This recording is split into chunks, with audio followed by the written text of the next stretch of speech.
mensagem vai estar lá. Também nós vamos gravar hoje, também como gravamos um pouco da semana passada, para depois compartilharmos e assistirmos assim, em nome de Jesus. Amém? Você encontrou a palavra, o texto sagrado, Efésios capítulo 2, versos de número 1 ao verso de número 10, diz assim a palavra do Senhor. Acompanhe comigo. Ele vos deu vida, estando vós mortos em vossos delitos e pecados, nos quais andaste outrora, segundo o curso deste mundo, segundo o príncipe da potestade do ar, do espírito que agora atua nos filhos da desobediência, entre os quais também todos nós andamos outrora, segundo as inclinações da nossa carne, fazendo a vontade da carne e dos pensamentos, e éramos, por natureza, filhos da ira, como também os demais. Mas Deus, sendo rico em misericórdia, por causa do grande amor com que nos amou, e estando nós mortos em nossos delitos, nos deu vida juntamente com Cristo. Pela graça sois salvos, e juntamente com Ele nos ressuscitou e nos fez assentar nos lugares celestiais em Cristo Jesus, para mostrar nos séculos vindouros a suprema riqueza da sua graça, em bondade para conosco em Cristo Jesus. Porque pela graça sois salvos, mediante a fé.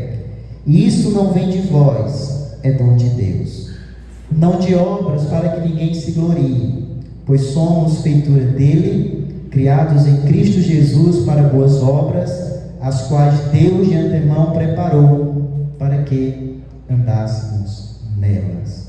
Amém? Irmãos, vamos ler todos juntos o verso 8 da palavra de Deus. Vamos lá? Porque pela graça sois salvos, mediante a fé, e isto não vem de vós, é dom de Deus. Amém? Vamos ter mais uma palavra de oração. Ó Deus amado, Deus de toda graça, muito obrigado, Senhor, por tudo que o Senhor já nos deu, Senhor, nesta noite. Obrigado, Senhor, pelo momento de louvor, de adoração, de contrição. Obrigado, Senhor, pelo momento onde podemos também Te adorar com nossos dízimos e as nossas ofertas. Mas nesse momento, ó Pai, abra o nosso coração para compreendermos a Tua palavra. Que o Teu Espírito Santo, ó Pai, abra o nosso entendimento e nos ensine, ó Pai, tudo aquilo que queremos escutar nesta noite. No nome de Jesus. Amém e amém. Irmãos amados, nós estamos dando prosseguimento à nossa exposição às epístolas da prisão. E ainda na carta que Paulo escreveu aos Efésios, aos crentes que estavam em Éfeso, nós chegamos ao capítulo 2, com muita persistência e comprometimento com a palavra do Senhor. E até aqui, irmãos, nós já vimos sobre as bênçãos da salvação. Nós vimos que a salvação em Cristo Jesus trouxe bênçãos sobre as nossas vidas. Como também vimos até aqui que nós somos salvos, irmãos, não pelo nosso mérito, não por nossa escolha, mas vimos até então no texto bíblico que nós fomos salvos exatamente pela graça do Senhor. Lá no capítulo 1, verso 4, diz a palavra do Senhor: assim como nos escolheu nele, antes da fundação do mundo, para sermos santos e irrepreensíveis perante ele em amor, nos predestinou para ele, para a adoção de filhos por meio de Jesus Cristo, segundo o beneplácito da sua vontade. Então, nós vimos até aqui, irmãos, que Deus em Cristo Jesus, Ele nos chamou, Ele nos vocacionou. Então vimos até então que nós não merecíamos nada da parte de Deus, mas Ele, com a sua graça, com o seu amor, com a sua misericórdia, decidiu nos salvar, decidiu nos transformar e mudar a nossa vida.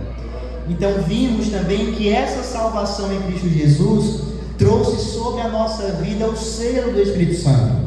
No capítulo 1, no verso 13, fala em quem também vós, depois que ouviste a palavra da verdade, o evangelho da vossa salvação, tendo nele também crido, fostes selados com o Espírito Santo da promessa. Então, todo crente, todo aquele que entregou a sua vida a Cristo Jesus, por intermédio da graça de Cristo, da graça do Senhor, todos nós recebemos o selo do Espírito Santo. Nós somos a habitação do Espírito Santo de Deus. Mas quando nós chegamos no capítulo 2 da carta aos Efésios, nós percebemos que o apóstolo Paulo, ele tem uma preocupação muito grande de explanar para aqueles irmãos quem eles eram antes de terem sido salvos por Cristo Jesus.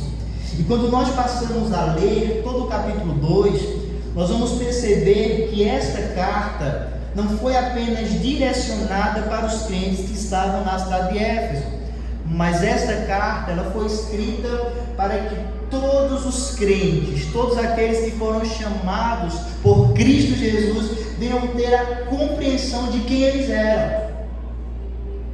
Então nós passamos a perceber que o apóstolo Paulo, após declarar em carta que esse povo foi salvo pela eleição, foram salvos pela predestinação de Cristo Jesus, que eles foram selados pelo Espírito Santo, que eles foram salvos para viverem de conformidade com a palavra do Senhor.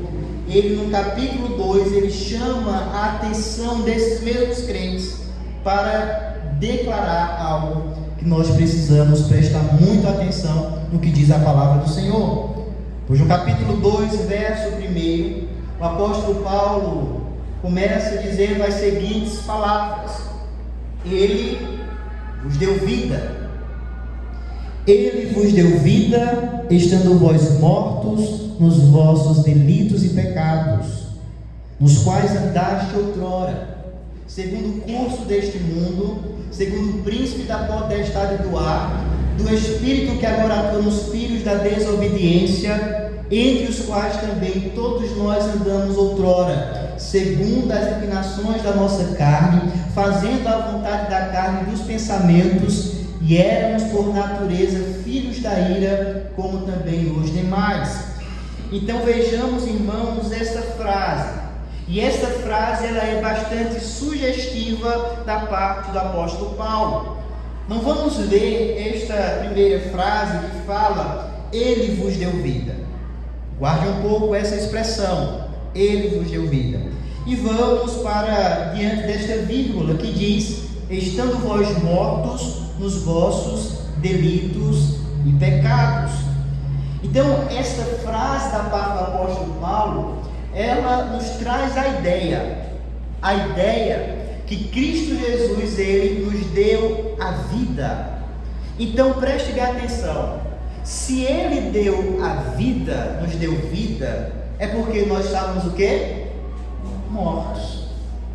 É o que a palavra do Senhor vai declarar. Ele vos deu vida, estando vós mortos em vossos delitos e pecados. Então, alguns sugerem que o homem, ele só passa a estar morto em seus delitos e pecados quando morre sem Cristo. Mas essa afirmativa, ela não é verdadeira. Porque o apóstolo Paulo aqui está escrevendo para pessoas que estavam vivas, para pessoas que receberam a graça, para os eleitos, para aqueles que foram salvos por Cristo Jesus. E nos chama a atenção que ele fala para aquela igreja as seguintes palavras: estando vós mortos em vossos delitos e pecados.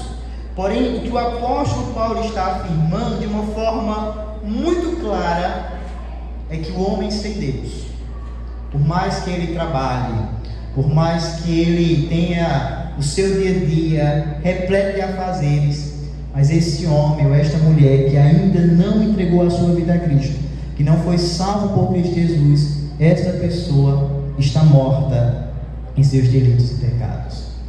É o que o apóstolo Paulo está afirmando. Você pode dizer assim: não, pastor, mas eu nunca matei, nunca roubei, eu sou uma pessoa boa. pecador, assim como o Senhor está afirmando nessa palavra, nessa mensagem. Mas é interessante que lá em Romanos capítulo 5, no verso 12 da palavra do Senhor diz assim: portanto, assim como por um só homem entrou o pecado no mundo, e pelo pecado a morte, assim também a morte passou a todos os homens, porque todos pecaram. Então não há ninguém que possa dizer, não, eu não tenho pecado. Não há ninguém que possa dizer, não, mas eu não sou pecador. Não, muito pelo contrário. O apóstolo João vai dizer que aquele que afirma que não tem pecado é mentiroso, né? Deus não habita nele. Então, quando nós olhamos para esta passagem, nós passamos a compreender que o homem sem Deus, ele está em um estado de depravação total. Ele não pode achegar-se a Deus por livre e espontânea vontade, a não ser que Deus dê a vida a ele, a não ser que Deus transforme o seu ser, transforme o seu coração. Então, nós não podemos negar essa afirmação. Estando vós mortos em vossos delitos e pecados. Então, não há possibilidade alguma de alguém em sua plena consciência voltar-se para Deus, a não ser que Deus toque em seu coração, a não ser que o Espírito Santo de Deus convença o homem do pecado, da justiça e do juízo. Por quê? O homem sem Deus, ele vai andar de conformidade com o Deus do seu coração. O homem sem Deus, ele vai andar de conformidade com a religião que há em seu coração, andando no curso desse mundo, andando para satisfazer a sua vontade. Pois é isso que no capítulo 2, versículo 2 da palavra do Senhor nos fala: nos quais andaste outrora, segundo o curso desse mundo, segundo o príncipe da potestade do ar, do espírito que agora atua nos filhos da desobediência. No verso 3 ele vai afirmar: entre os quais também todos nós andamos outrora. Então veja como o homem sem Deus ele vai andar. Veja como nós andávamos nesse mundo antes de termos tido um encontro com o Senhor. Pois no verso 3 ele vai dizer que outrora andávamos segundo as inclinações da nossa carne, fazendo a vontade da carne e dos pensamentos, e éramos por natureza filhos da ira, como também os demais.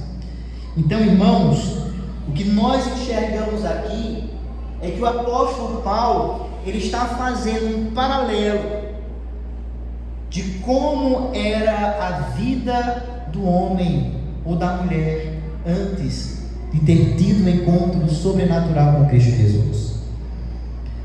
Por isso que ele vai dizer e afirmar: nos quais andávamos outrora, entre os quais também todos nós andamos outrora. Então o apóstolo Paulo aqui ele faz uma espécie de características de uma vida sem Cristo. Então vejamos que no verso 2 ele diz: nos quais andaste outrora segundo o curso deste mundo.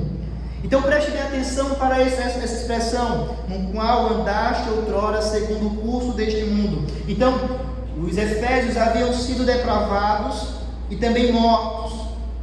Eles andavam no curso desse mundo, conformaram-se outrora ao espírito desta era, entregaram-se aos pecados do seu tempo.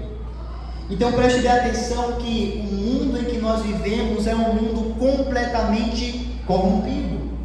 É um mundo no qual ele prega a sensualidade, a depravação, a bebida, os pecados que assedeiam, né, a vida do ser humano, como se fosse algo normal, como se fosse algo bom, como se fosse algo louvável.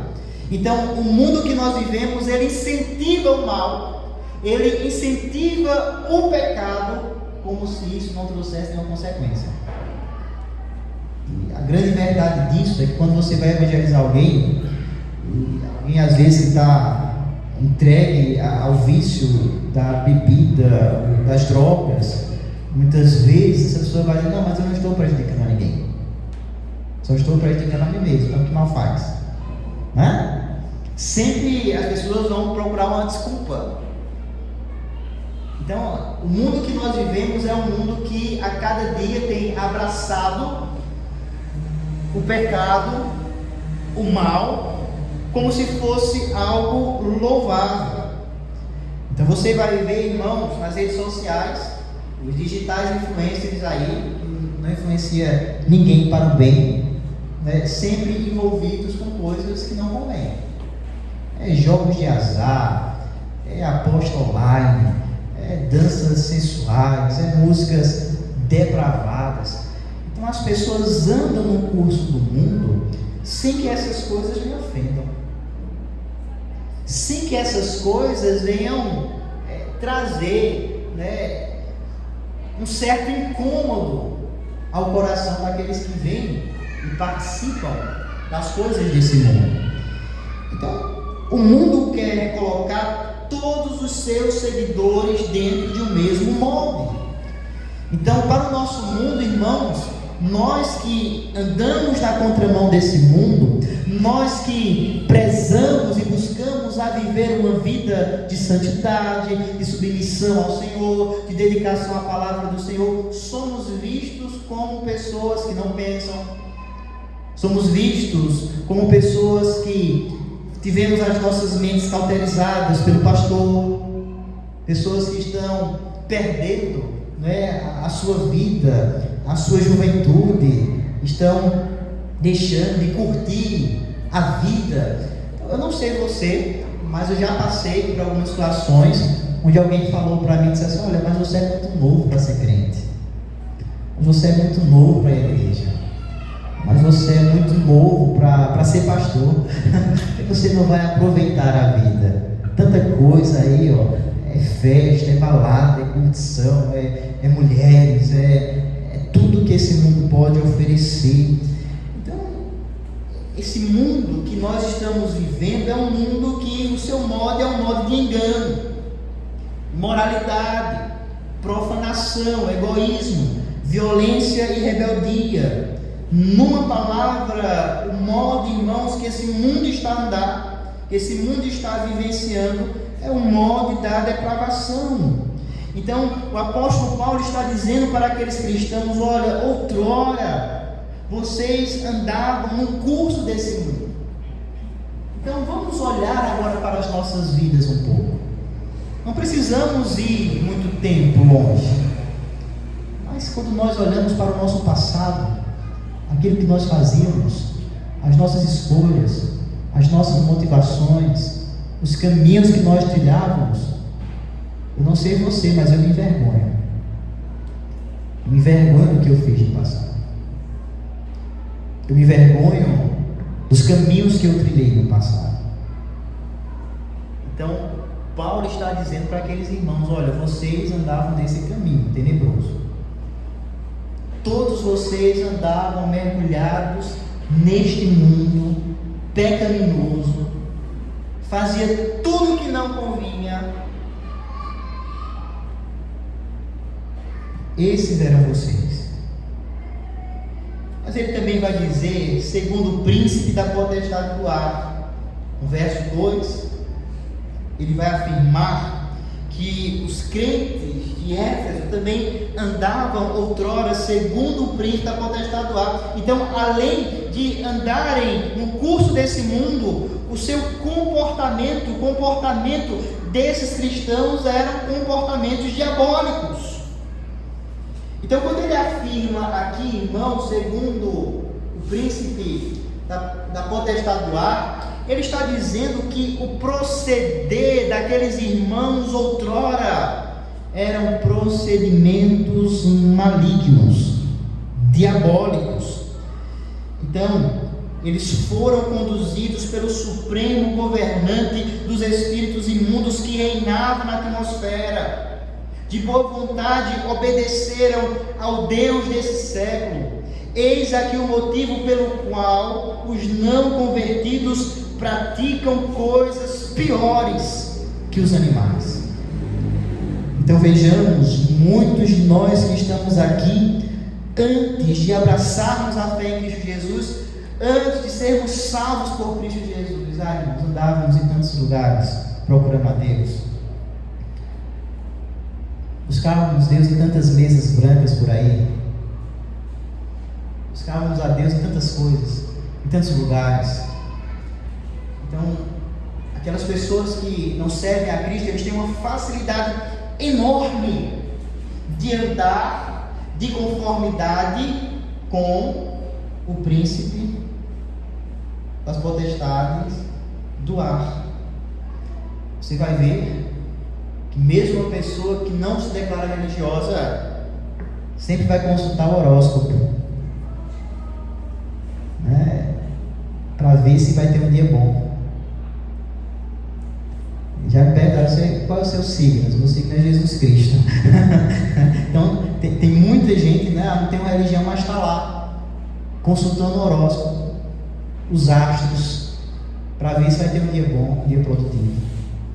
Então, uma pessoa que não serve a Deus, uma pessoa que não tem um compromisso, que não foi salvo por Deus, ele facilmente entra em caminhos ultrajantes, em caminhos nos quais o próprio diabo tem trilhado, e eles entram e nem percebem.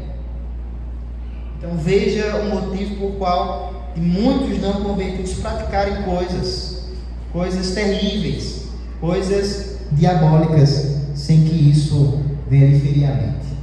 Não é verdade? Mas ainda ele continua admoestando esses irmãos, e ele diz aqui: fazendo a vontade da carne dos pensamentos, e éramos por natureza filhos da ira, como também os demais. Então vejamos, irmãos, que nós andávamos em uma vida completamente distantes de Deus. A desobediência era uma característica que fazia parte das nossas vidas, que fazia parte das nossas escolhas.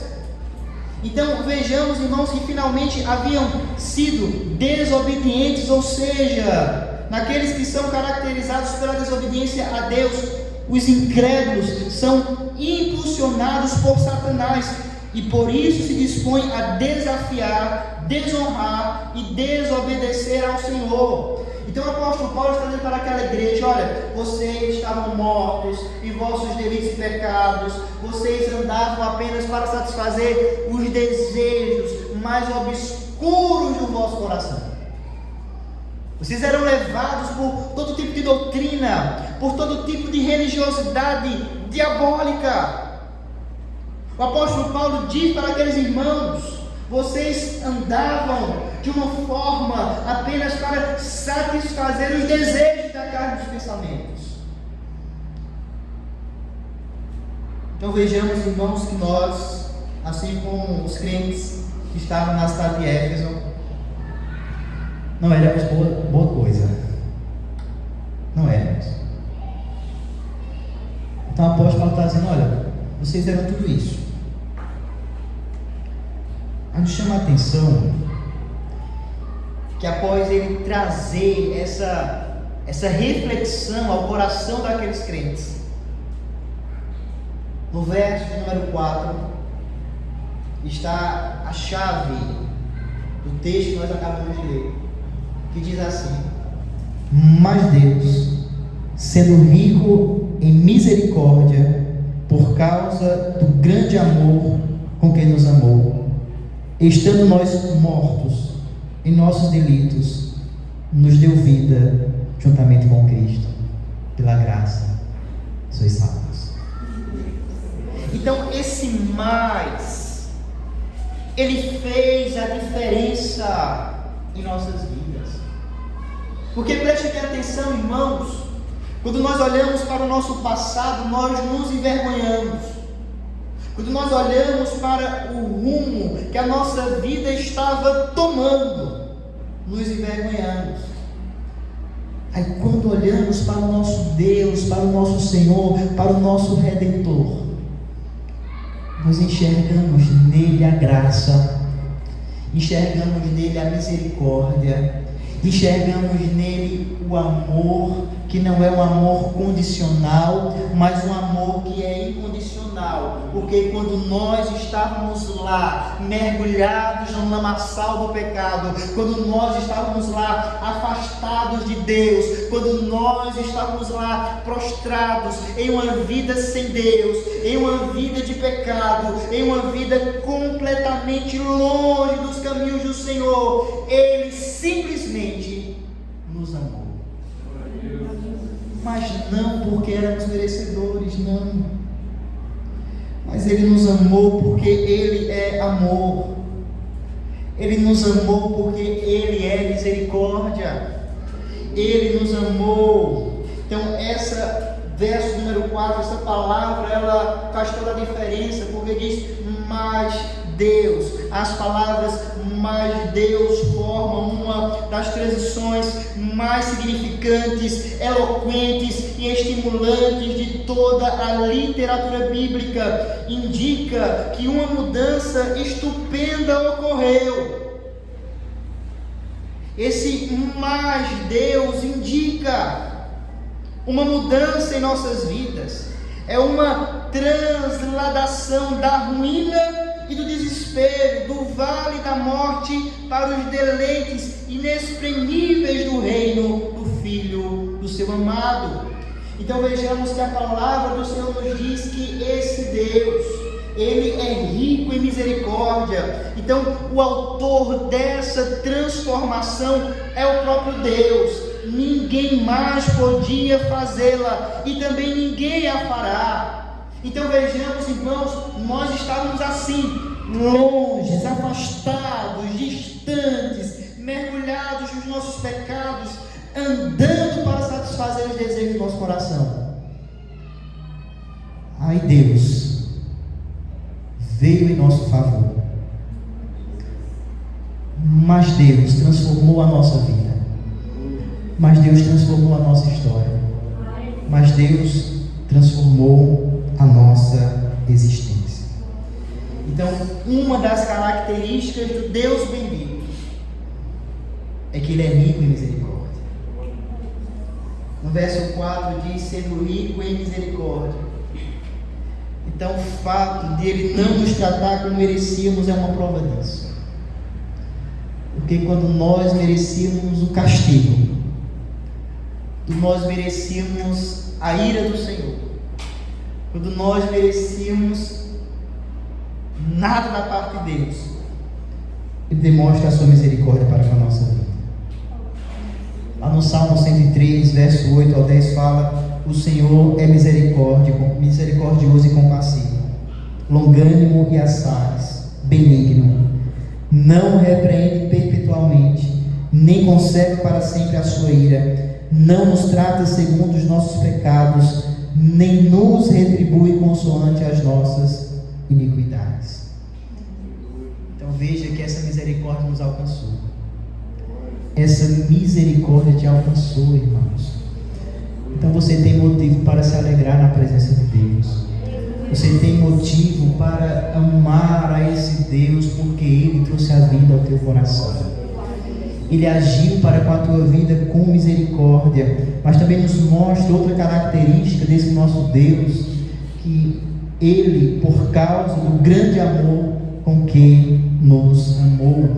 Então a razão da sua intervenção é dada nas seguintes palavras: por causa do grande amor com que nos amou. Então o seu amor é grande, porque Ele próprio é a sua fonte. Assim como a grandeza do doador aumenta o valor da dádiva, do mesmo modo a suprema excelência de Deus aumenta o brilho do seu amor. Então vejam, irmãos, que esse amor, ele é refletido em Deus dar o seu Filho unigênito por amor das nossas vidas.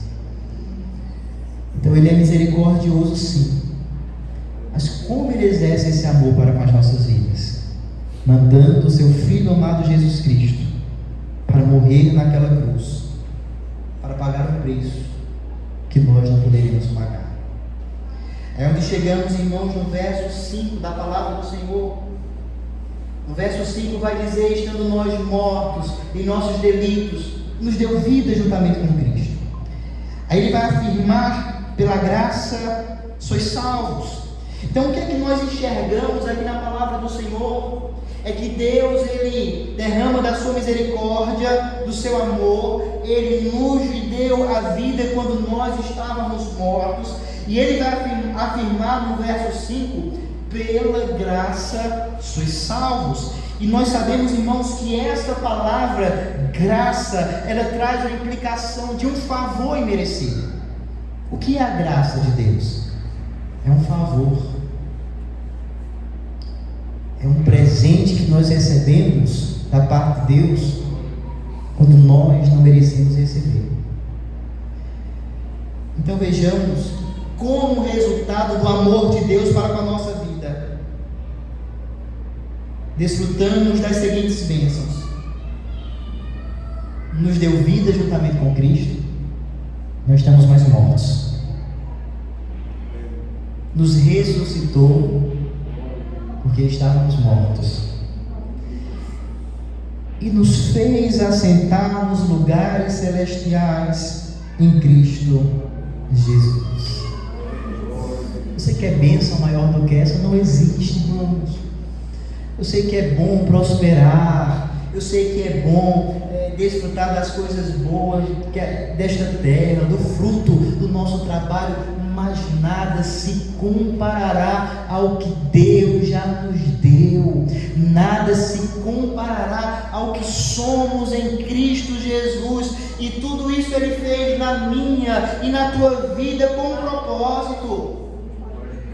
Irmãos, prestem atenção: estávamos mortos, Ele nos deu a vida, andávamos longe de Deus, e Ele nos aproximou, Ele nos trouxe para perto dEle, tudo isso mediante a sua graça. Veja bem, se nós estávamos mortos, se nós andávamos em nossos delitos e pecados, se nós andávamos no curso desse mundo, se nós éramos por natureza filhos da ira como os demais, veja o que está escrito no verso 6: e juntamente com Ele nos ressuscitou e nos fez assentar nos lugares celestiais. Veja, Ele trocou a nossa sorte.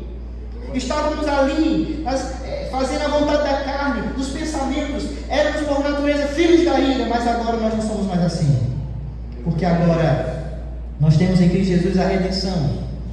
Agora nós temos em Cristo Jesus a graça de podermos nos assentar nos lugares celestiais em Cristo Jesus, e tudo isso com um propósito. O propósito, no verso 7, vai dizer: para mostrar nos séculos vindouros a suprema riqueza da sua graça em bondade para conosco em Cristo Jesus. Então, irmãos amados, o milagre da graça transformadora será o assunto da eterna revelação. Então, durante toda a eternidade, Deus desvendará as multidões celestiais quanto custou ao Senhor levar o castigo dos nossos pecados sobre a cruz. Então esse assunto nunca terá fim. Nós, enquanto estamos aqui, habitando nessa terra, nesse corpo corruptível, nós nos reunimos para celebrar a Deus, nós nos reunimos para adorar o nome do Senhor, nós nos reunimos para declarar quão grande salvação nos alcançou. Mas quando nós estivermos lá, no reino celestial, ressurretos em Cristo Jesus, revestidos de incorruptibilidade, esse assunto ainda continuará, porque nos séculos vindouros ainda nós adoraremos, celebraremos ao nome do Senhor por sua graça que foi derramada em nossas vidas. No verso 8 ele diz: porque pela graça sois salvos mediante a fé. Isto não vem de vós, é dom de Deus. Não vem de obras, para que ninguém se glorie, pois somos feitura dele, criados em Cristo Jesus para as boas obras, as quais Deus de antemão preparou para que andássemos nela. Então, os 3 versículos, versículo 8 ao 10, nos faz a apresentação do plano da salvação de uma maneira muito simples. Então, como nós somos salvos? Tudo começou pela graça. E essa graça é a iniciativa do próprio Deus para com as nossas vidas. A salvação é dada àqueles que não merecem, mas a salvação é dada com base na pessoa do nosso Senhor Jesus Cristo. Porque se cada um de nós pensássemos que fomos salvos pelo nosso próprio mérito, enganados estaríamos. Porque nós vimos até então a nossa situação, depravação, distanciamento da presença de Deus. Mas a maneira que recebemos a dádiva da vida eterna é mediante a fé. E ter fé, nesse caso, significa assumir o lugar de pecador, culpado e perdido, e receber do Senhor Jesus como única esperança de salvação. Então, quando nós lemos aqui, pela graça sois salvos mediante a fé, então essa fé, irmãos, não é uma fé cega, mas é quando nós, pecadores, reconhecemos que nós somos e o quanto necessitamos do perdão de Deus. É esta fé que nós precisamos colocar em Cristo para sermos salvos. Então, quando chegarmos lá no céu, ninguém vai poder dizer: eu sou o cara, eu estou aqui pelo meu mérito. Quando chegarmos lá no céu, ninguém vai poder dizer: graças a mim, Senhor, que um dia eu te escolhi para te servir. Não vai ser assim. Mas quando chegarmos lá no céu, nós vamos dizer: obrigado, Senhor, porque eu não mereci estar aqui. Obrigado, Senhor, porque o Senhor me tirou do lamaçal do pecado. O Senhor trouxe a vida a mim. O Senhor me libertou, o Senhor me salvou. O Senhor fez com que eu enxergasse o Teu Filho Jesus Cristo e reconhecesse quem eu era. Então, o Evangelho de Cristo Jesus, ele nos mostra quem somos. Ele nos mostra como nós estávamos andando, mas também nos mostra que esse Deus que nos salvou é um Deus misericordioso, é um Deus de amor, é um Deus que derrama da sua graça sobre as nossas vidas. É por isso que ele diz: isto não vem de vós, é dom de Deus. Então, uma dádiva é forçosamente de graça, é um presente incondicional. É somente assim que Deus oferece a salvação. O dom de Deus é a salvação pela graça mediante a fé. Esse dom é oferecido a todas as pessoas em todos os lugares. Então, o apóstolo Paulo vai dizer no verso 9: não de obras, para que ninguém se glorie. Então, a salvação não vem de obras. Significa que não se pode obter a salvação por atos que parecem meritórios. Exemplo: a salvação não pode ser alcançada por meio de confirmação, batismo, ser membro de uma igreja, frequentar uma igreja, participar da Santa Ceia, guardar os 10 mandamentos, ofertas de caridade, ser um bom vizinho, ser um bom filho. Não, ninguém é salvo pelas obras. Porque se nós fôssemos salvos pelas obras, Jesus Cristo não precisava ter morrido na cruz em nosso lugar. Então, eu quero que você compreenda, em nome de Jesus, não é por obras, para que ninguém se glorie. Ninguém pode dizer: mas eu sou quase crente. Aí quando Jesus voltar, você diz: quase eu subia. Não é por obras, mas é pela fé em Cristo Jesus, é pela graça de Deus. Então, as pessoas são salvas não por serem boas. Nós compreendemos também que nós somos salvos para as boas obras. Então, por mais que nós não sejamos salvos por praticar as boas obras, mas somos salvos para praticar as boas obras. Como diz lá em Tiago, capítulo 2, verso 14 e 26, ele vai dizer que a fé sem obras, ela é morta. No verso 10 ele vai dizer: pois somos feitura dele, criados em Cristo Jesus para as boas obras, as quais de antemão preparou que andássemos nela. Então, o que é que nós precisamos compreender nessa noite, irmãos, em nome de Cristo Jesus? É que a Deus tem que ser creditada toda a glória.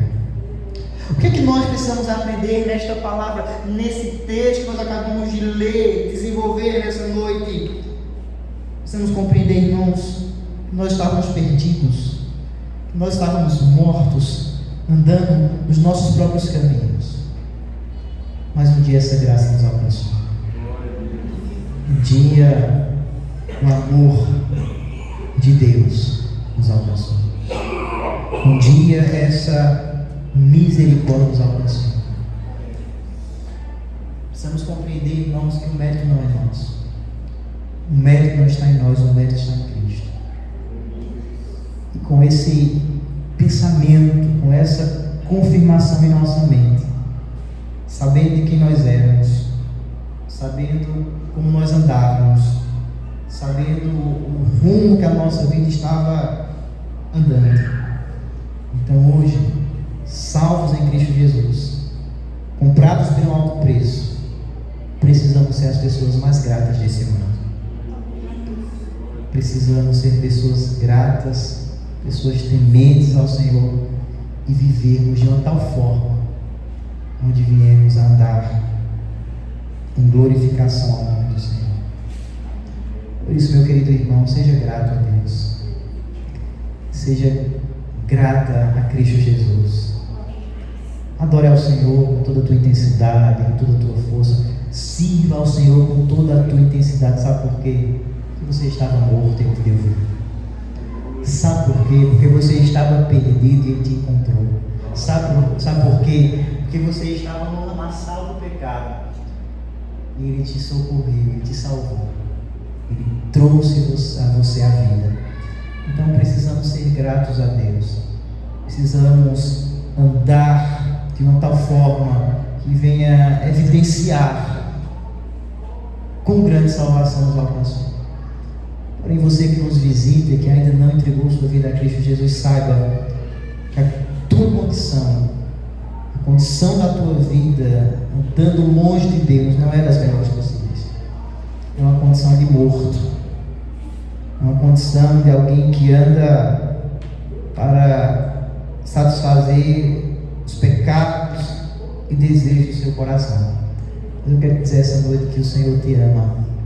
O Senhor pode transformar a tua vida, o Senhor pode te libertar e pode trazer vida ao teu coração. Mas saiba que essa vida só vem quando você, pela fé em Cristo Jesus, reconhece quem você é: pecador, miserável, carece da graça de Deus. Quando você reconhece quem você é e diz: Senhor, eu não quero mais viver assim, mas eu preciso que o Senhor traga vida ao meu coração. Então que possamos sair daqui essa noite assim, gratos ao Senhor por tudo que Ele nos tem feito. Amém? Vamos ter uma palavra de oração. Feche os teus olhos nesse momento e vamos fazer uma oração de gratidão ao Senhor por tão grande salvação. Ó Deus amado, Deus de toda graça, te louvamos, Senhor, porque estávamos mortos e o Senhor nos trouxe a vida. Te louvamos, ó Deus, porque fomos salvos mediante a tua graça. Isso não veio de nós, mas é dom de Deus. Que possamos, ó Deus, a cada dia olhar para tão grande sacrifício e nos alegrar em Ti. Nos alegrar, ó Deus, na certeza que o Senhor é aquele que tem nos amado, que tem derramado da Tua graça, da Tua misericórdia sobre as nossas vidas. Que possamos compreender essas verdades e que essas verdades possam nos conduzir a vivermos para a glória do Teu santo nome. Deus amado, abençoa-nos em nome de Cristo Jesus. Amém e amém. Irmãos amados, nós